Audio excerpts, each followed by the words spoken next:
to live, just sit and putter. Life's candy and the sun's a ball of butter. Don't bring around a cloud to rain on my parade.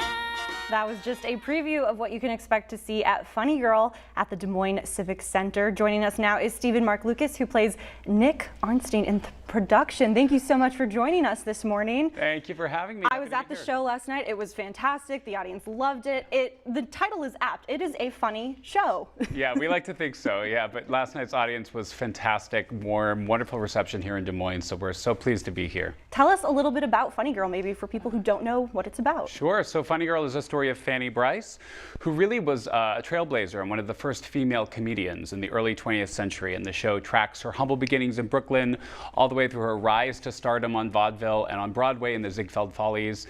And it's really the story of one woman's path to success despite all the obstacles that are thrown at her. And you play a very interesting character. Yeah. Can you tell us a little bit about who you play? Yeah, so I play Nicky Arnstein, who is Fanny's love interest and eventual husband. He's a gambler. He's a little bit of a con artist, very charming. But he is, in some ways, the anti-hero of the story. And as Fanny's star sort of rises, his sort of diminishes. And it's a very interesting dynamic to get to play. I was going to ask, I felt like he was almost the villain of the show. Do you see yourself as playing the villain? Not at all. No, I think that he, you know, is somebody who is a little bit desperate at times in the story and makes some poor choices. But he has a big heart, and he's very much in love with Fanny, and he's very much a romantic.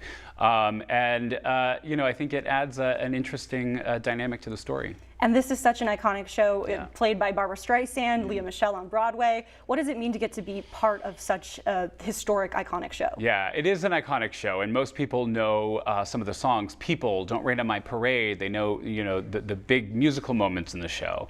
And they may not know the story as well, but it's fun to get to bring these iconic characters to life in a new way and get to introduce them to audiences for a lot of times for the first time.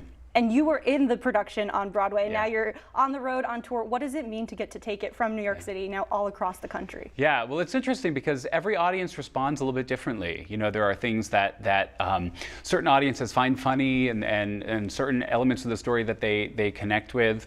So it's interesting and meaningful for us to get to see that in each part of the country, how audiences respond a little bit differently. What would you say your favorite part of the show is, whether you're in it or just in general? Yeah, well, I love Katarina McCrimmon, who plays Fanny. She sings amazing numbers in the show. People, Don't Rain on My Parade are amazing to get to listen to those every single night. So, what is the message that you hope audiences can take away from Funny Girl when they come and see the show? Yeah, so I think that it is a great big old-fashioned musical. It's great to just get out and relax for a few hours and enjoy the wonderful tap dancing and the incredible score. But it really is a story about a woman who perseveres in the face of being told that she's not going to make it and that she doesn't have what it takes. And she forges her own path and sort of does things differently according to what her heart is telling her. And I think that is an inspiring story, and it's something we can all take away. Absolutely. Here until Sunday at the Des Moines Civic Center. Thank you so much for joining us. Fantastic show. Trust me, I loved it.